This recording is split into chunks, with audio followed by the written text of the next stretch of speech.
નમસ્કાર. આપણે ક્યારેય વિચારીએ છીએ કે સરકારનો કોઈ મોટો આઈડિયા, કોઈ પોલિસી છે કોઈ શહેરની સ્કૂલના ક્લાસરૂમ સુધી પહોંચે છે કેવી રીતે?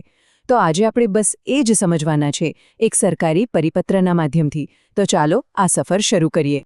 જુઓ, આખી વાત એક સીધા સાદા સવાલથી શરૂ થાય છે, જેમ કે કોઈ નેશનલ લેવલની પર્યાવરણીય પોલિસી જે કદાચ દિલ્હીમાં બને છે, એ ખરેખર છેક એક લોકલ સ્કૂલ સુધી પહોંચે કેવી રીતે?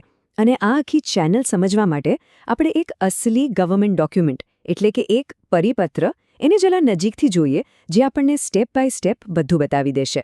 તો આ જે ડોક્યુમેન્ટ છે ને, એ છે વર્લ્ડ વેટલેન્ડ્સ ડેની ઉજવણી વિશે. અને પરિપત્રનો મેઇન પોઈન્ટ એ જ છે કે આ ઉજવણી સ્કૂલો સુધી પહોંચવી જોઈએ. તો સવાલ એ છે કે આ વર્લ્ડ વેટલેન્ડ્સ ડે છે શું? જુઓ, દર વર્ષે 2 ફેબ્રુઆરીએ આ દિવસ મનાવવામાં આવે છે. અને એનો હેતુ એ છે કે આપણને બધાને યાદ અપાવવાનું કે વેટલેન્ડ્સ એટલે કે જે આપણી ભેજવાળી જમીનો છે, એ આપણા માટે અને આખી પૃથ્વી માટે કેટલી બધી જરૂરી છે. બસ આ જ બેઝિક આઈડિયા છે જેના પર આખો પરિપત્ર બન્યો છે. અને આ પરિપત્રમાં જે જાન્યુઆરી 2026નો છે, એમાં એ વર્ષની થીમ પણ એકદમ ક્લિયર લખી છે, અને એ છે વેટલેન્ડ્સ અને માનવ સુખાકારી. આનાથી ખબર પડે કે કેવી રીતે ગ્લોબલ આઈડિયાને સીધો જ લોકલ લેવલના ઓર્ડર સાથે જોડી દેવામાં આવે છે. તો સવાલ એ છે કે આ આખી વાત શરૂ ક્યાંથી થઈ? આ જે સૂચના સ્કૂલો સુધી પહોંચી, એનું ઓરિજિન ક્યાં છે? વેલ, એની શરૂઆત થઈ નેશનલ લેવલથી. ચાલો જોઈએ. જુઓ, બધું શરૂ થયું 8 જાન્યુઆરી 2026ના રોજ, જ્યારે central ministry of environment, forest and climate change એટલે કે MOEFCC એક લેટર બહાર પાડે છે. અને ટાર્ગેટ ડેટ કઈ હતી? 2 ફેબ્રુઆરી, વર્લ્ડ વેટલેન્ડ્સ ડે.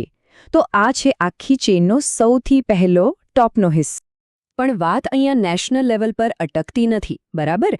આ ઓર્ડર ત્યાંથી નીચે અલગ અલગ લેવલ પર જાય છે, જેને આપણે કાસ્કેડ ઇફેક્ટ કહી શકીએ. ચાલો જોઈએ કે આ સફર કેવી રીતે આગળ વધે છે. અહીંયા સ્ક્રીન પર જુઓ, આ એ જ અસલી પરિપત્રના પાના છે. જરા ધ્યાનથી જોશો તો એક બાજુ સ્ટેટ લેવલનો ઓર્ડર છે અને બીજી બાજુ ડિસ્ટ્રિક્ટ લેવલનો. ઉપર ગવર્મેન્ટના સિમ્બોલ, તારીખ, સહી સિક્કા બધું જ એકદમ ક્લિયર દેખાય છે. આ ખાલી કાગળ નથી, આ તો એક ઓર્ડરની ઓફિશિયલ જર્નીનો લાઈવ પ્રૂફ છે. અને જરા સ્પીડ તો જુઓ આ પ્રોસેસની. 12 જાન્યુઆરીએ ગાંધીનગરથી સ્કૂલ્સ કમિશનર ઓફિસમાંથી ઓર્ડર નીકળે છે, અને ખાલી એક જ દિવસમાં એટલે કે 13 જાન્યુઆરીએ એ સુરત જિલ્લાની એજ્યુકેશન ઓફિસરની ઓફિસમાં પહોંચી પણ જાય છે, અને ત્યાંથી પછી બધી સ્કૂલોને ફોરવર્ડ કરી દેવામાં આવે છે. તો આ આખી ચેનને આપણે 3 સિમ્પલ સ્ટેપ્સમાં સમજી શકીએ. સૌથી પહેલાં સેન્ટ્રલ મિનિસ્ટ્રી, પછી સ્ટેટના સ્કૂલ કમિશનર, અને છેલ્લે ડિસ્ટ્રિક્ટ એજ્યુકેશન ઓફિસર. અને એક વાત સમજવા જેવી છે, દરેક લેવલ પર આ ઓર્ડર ખાલી ફોરવર્ડ નથી થતો, એને ત્યાંના સંજોગો પ્રમાણે થોડો બદલવામાં પણ આવે છે, જેથી લોકલ લેવલ પર એને સમજવો અને લાગુ કરવો એકદમ સહેલો બની જાય. સારું, તો હવે આપણે આખી ચેનના છેલ્લા અને સૌથી ઇમ્પોર્ટન્ટ પડાવ પર આવી ગયા છીએ, ક્લાસરૂમ. આટલી બધી મહેનત પછી છેવટે એનું પરિણામ શું આવ્યું? સ્ટુડન્ટ્સ અને ટીચર્સને કરવાનું શું હતું? તો પરિપત્રમાં એકદમ ચોખ્ખું લખ્યું છે. સ્પેશિયલ સ્કૂલ એસેમ્બલી કરવાની, સ્કૂલની ઇકો ક્લબ દ્વારા એક્ટિવિટીઝ કરવાની, મિશન લાઈફ વિશે બધાને જણાવવાનું, અને સ્ટુડન્ટ્સને નજીકના કોઈ વેટલેન્ડની વિઝિટ પર લઈ જવાના. અને આ બધું જ પ્રાઇમરી, સેકન્ડરી, હાયર સેકન્ડરી બધા જ લેવલ માટે હતું. આ જ રીતે એક હાઈ લેવલ પોલિસી એકદમ નક્કર, પ્રેક્ટિકલ એજ્યુકેશનલ એક્ટિવિટીમાં ફેરવાઈ જાય છે.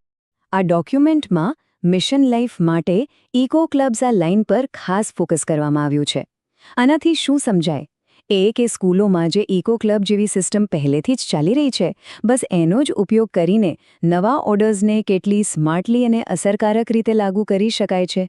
તો અત્યાર સુધી આપણે એક ડોક્યુમેન્ટની આખી જર્ની જોઈ લીધી, પણ હવે જરા એક સ્ટેપ પાછળ જઈને વિચારીએ કે આખી વાતનું મોટા પાયે શું મહત્વ છે.